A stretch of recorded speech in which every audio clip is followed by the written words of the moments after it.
네, 오늘도 주님의 은혜가 충만하시기 바라겠습니다. 오늘 말씀은 마가복음 14장 7절에서 8절 말씀입니다. 가난한 자들은 항상 너희와 함께 있으니 아무 때라도 원하는 대로 도울 수 있거니와 나는 너희와 항상 함께 있지 아니하리라. 그는 힘을 다하여 내 몸에 향유를 부어 내 장례를 미리 준비하였느니라. 아멘. 오늘 말씀의 내용은 가난한 사람들을 돕는 것에 대한 말씀입니다. 그런데 주님의 말씀을 잘 보면 가난한 사람을 돕는 것은 아무 때라도 원하는 대로 도울 수 있다. 이렇게 말씀하는 걸 볼 수 있습니다. 다시 생각해 보면 무슨 말이냐면 가난한 사람을 항상 도우라는 말씀도 된다는 것입니다. 가난한 사람이 항상 있기 때문인 거죠. 그러므로 우리는 가난한 사람을 항상 도와야 하는데 그러면 어떤 자세로 가난한 사람을 도와야 하는 것일까요? 오늘은 이렇게 말씀의 주제를 정해놓고 함께 생각하면서 은혜를 나누겠습니다. 자, 누군가를 우리가 도울 때 어떻게 도와야 할까요? 첫 번째는요, 매일 내 것을 조금씩 나누고자 하는 마음을 준비해야 된다라는 겁니다. 매일 내 것을 조금씩 나누고자 하는 마음을 준비해야 된다라는 겁니다. 고린도후서 8장 12절 말씀을 읽겠습니다. 할 마음만 있으면 있는 대로 받으실 터이요 없는 것은 받지 아니하시리라. 자, 이 말씀은 헌금에 대한 말씀인데요. 무슨 말이냐면 형편에 맞게 헌금하라는 그런 말씀이고 없으면 하지 말라는 말씀입니다. 자, 핵심이 무엇이냐면 액수가 중요한 게 아니다라는 겁니다. 형편에 맞게 하라는 건데 정말 중요한 건 마음이 중요하다. 할 마음을 갖고 있어야 된다. 이게 이제 핵심적인 내용이 되는 거죠. 자, 하나님은 액수를 받으시는 분이 아닙니다. 하나님은 우리의 마음을 받으시는 분이다. 자, 이런 말씀이 됩니다. 고린도후서 9장 7절입니다. 각각 그 마음에 정한 대로 할 것이요 인색함으로나 억지로 하지 말지니 하나님은 즐겨내는 자를 사랑하시느니라. 자, 이렇게 자원해서 하는 걸 하나님은 받으시는데 이런 헌금의 원리가 가난한 사람을 돕는 것에도 그대로 적용될 수 있다라는 겁니다. 왜냐하면 가난한 사람을 우리가 다 도울 수는 없다. 왜냐하면 가난한 사람이 너무 많기 때문이죠. 그 다음에 또 도와달라고 하는 대로 무조건 다 도와줄 수도 없는 것이라는 거죠. 도와달라는 대로 다 도와주다가는 우리의 삶이 온전하지 못하다는 거죠. 우리의 삶이 유지가 안 되기 때문이다라는 겁니다. 자, 그러므로 결론은 무엇이겠습니까? 자기 형편에 맞게 가난한 사람을 돕는 계획을 세워야 한다라는 겁니다. 그렇지 않으면 우리는 다른 사람을 돕는다는 착한 일을 하지만 반대로 우리 삶이 무너져 버리는 이런 오를 범하게 된다라는 것이죠. 자, 그렇다면 구체적으로 어떻게 다른 사람을 도울 수 있을까요? 첫 번째는요, 자기 수입 중에 퍼센테이지를 정하는 겁니다. 자기 수입 중에 약간의 퍼센트를 미리 떼어놓는 일을 해야 한다라는 겁니다. 이렇게 미리 떼어놓는 일을 해야 그래야 돕는 비용이 마련된다라는 거죠. 자, 이런 마음의 계획이 없으면 어떻게 되냐면 나중에 보면 자기 쓸 것도 모자르게 되는 그런 형편이 됩니다. 그래서 남을 돕는 것은 있을 수가 없는 일이 되는 거죠. 그런데 마음을 먹고 조금씩만 떼어놓으면 돕는 일이 실제로 실천이 되는 거고 나의 삶도 계획적으로 운영이 잘 된다라는 것이죠. 자, 이렇게 미리 떼어놓는 게 중요하고요. 많이 떼라는 게 아니라 약간을 떼는 거죠. 그 다음에 할 일이 뭐냐면 이렇게 떼어놓는 돈이 마련되었으면 무조건 사용하면 또 안 된다라는 겁니다. 구체적인 계획에 따라 지출을 해야 된다라는 겁니다. 계획이 없는 지출은 물질을 그냥 버리는 것과 같을 때가 많다는 것이죠. 어려운 사람 만났다고 만나는 족족 무조건 돕는 것은 바람직한 태도가 아니다라는 겁니다. 자, 도울 때도 일단 돕는 사람의, 도움을 받는 사람의 형편을 잘 알아봐야 되고, 그 다음에 하나님께 기도해서 성령님의 감동하심, 성령님의 기뻐하심을 확인해야 된다라는 겁니다. 그리고 한 번 돕고 끝나면은 별로 효과가 없습니다. 장기적으로 일정하게 돕는 것이 바람직하다, 이렇게 볼 수 있다라는 것이죠. 자, 여기서 우리가 꼭 기억해야 할 것이 무엇입니까? 큰 것을 하라는 게 아닙니다. 작은 것을 주려고 마음을 먹어라. 그러면 주님께서 넉넉히 그 마음대로 허락하신다라는 겁니다. 고린도후서 9장 8절입니다. 하나님이 능히 모든 은혜를 너희에게 넘치게 하시나니 이는 너희로 모든 일에 항상 모든 것이 넉넉하여 모든 착한 일을 넘치게 하게 하려 하심이라.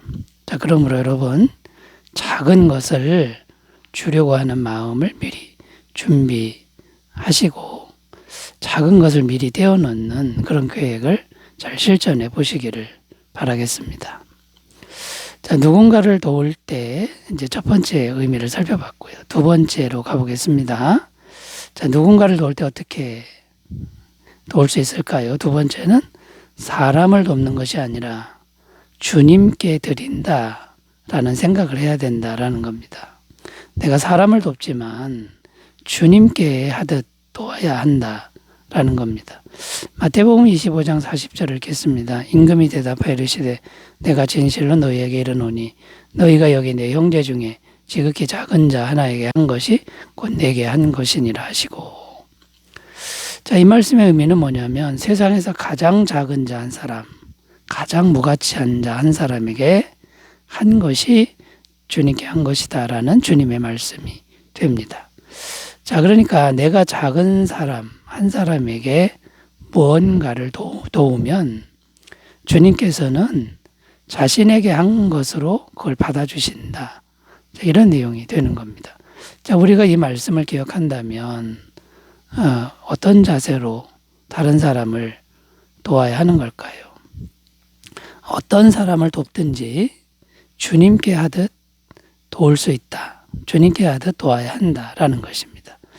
물론 실제로는 사람을 돕는 것이지만 마음은 주님께 하듯 하는 것이다라는 겁니다. 골로새서 3장 23절 24절 무슨 일을 하든지 마음을 다하여 주께 하듯 하고 사람에게 하듯 하지 말라. 이는 기업의 상을 주께 받을 줄 아나니 너희는 주 그리스도를 섬기느니라.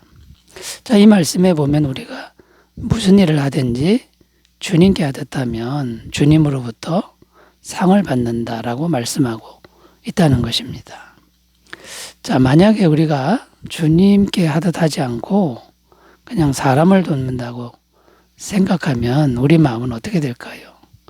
자칫 잘못하면 우리 마음이 교만해질 수 있다는 겁니다. 내가 도와주니까 내가 위에 있는 거고 도움을 받는 사람은 아래에 있는 사람으로 생각하게 된다라는 거고, 또 교만한 마음이 들면 어떻게 됩니까? 하나님이 그 사람을 물리치신다고 성경은 기록하고 있다라는 겁니다. 야고보서 4장 6절 그러나 더 큰 은혜를 주시나니 그러므로 일러스되 하나님이 교만한 자를 물리치시고 겸손한 자에게 은혜를 주신다 하였느니라. 또 마음이 교만해지면 어떻게 되냐면 자꾸만 사람들 앞에서 자기 의를 드러낸다라는 겁니다. 자기 의를 드러내는 사람이 꽤 많습니다. 이런 사람은 하나님께 받을 상이 없다라고 성경은 증언합니다. 마태복음 6장 1절 사람에게 보이려고 그들 앞에서 너희 의를 행하지 않도록 주의하라. 그리하지 아니하면 하늘에 계신 너희 아버지께 상을 받지 못하느니라. 자, 여러분, 누군가를 도울 때, 또 하나님께 드릴 때 우리가 교만해지지 말고 주님께 마땅히 드릴 것으로 이렇게 마음 먹고 겸손하게 잘 드리시기를 바라겠습니다. 자, 세 번째로 가보겠습니다. 누군가를 도울 때 어떻게 도울 수 있을까요? 세 번째는 내가 가진 것이 내 것이 아니라는 생각으로 도와야 한다라는 겁니다. 고린도전서 4장 7절 누가 너를 남달리 구별하였느냐 내게 있는 것 중에 받지 아니한 것이 무엇이냐 내가 받았은즉 어찌하여 받지 아니한 것 같이 자랑하느냐. 자, 무슨 말입니까? 우리가 가진 모든 것은 다 하나님이 주신 것들이라는 말씀입니다. 자, 그러므로 우리는 내가 가진 것을 내 것이다 라고 자랑하면 안 된다 하는 말씀이죠. 자, 그러므로 내가 다른 사람에게 무엇인가를 주는 것은 어떤 겁니까? 내 것을 주는 게 아니라 주님의 것을 같이 나누는 것이다. 이렇게 생각하라는 거죠. 이런 마음이 되어야 주님께서 기뻐하신다는 것이고 이런 마음이 되어야 주님의 복이 임한다라는 겁니다. 자, 어떤 복을 주실까요? 첫 번째는 물질의 노예가 되지 않는 복을 주신다라는 겁니다. 디모데전서 6장 10절 돈을 사랑함이 일만하게 뿌리가 되나니 이것을 탐내는 자들은 미혹을 받아 믿음에서 떠나 많은 근심으로써 자기를 찔렀도다. 돈을 사랑한다는 건 돈의 노예가 된다는 겁니다. 여기서 벗어나게 된다는 거고요. 마태복음 6장 24절 한 사람이 두 주인을 섬기지 못할 것이니 오기를 미워하고 저를 사랑하거나 오기를 중히 여기고 저를 경히 여김이라. 너희가 하나님과 재물을 겸하여 섬기지 못하느니라.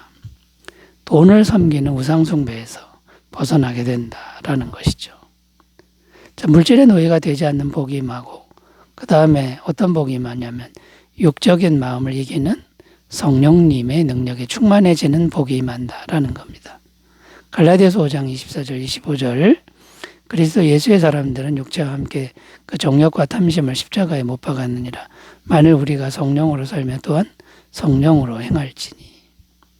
우리 안에 이 욕심의 문제는 죽을 때까지 끝나지 않는 문제인데 이 욕심의 마음을 이길 수 있는 성령의 마음이 임한다라는 거고요. 마지막으로 또 어떤 복을 주냐면 더 많은 물질을 안심하고 주님께서 우리에게 맡겨주시는 그런 복을 받는다라는 겁니다. 역대상 29장 14절 나와 내 백성이 무엇이기에 이처럼 즐거운 마음으로 드릴 힘이 있었나이까 모든 것이 주께로 말미암아 싸우니 우리가 주의 손에서 받은 것으로 주께 드렸을 뿐이니이다. 아름다운 성전 건축을 이룬 다윗의 고백입니다. 하나님은 다윗을 믿고 많은 물질을 맡겼더니 성전 건축하는 데 썼다라는 것이죠. 자, 이런 은혜가 우리에게 있다라는 겁니다. 자, 여러분 누군가를 도울 때 주님의 마음에 합하게 잘 드리시기를 바라겠습니다. 기도합니다. 하나님 아버지, 우리가 다른 사람을 도울 때 겸손하게 잘 돕게 하여 주옵소서. 예수님의 이름으로 기도드립니다. 아멘. 좋은 하루 되시기 바라겠습니다. 감사합니다.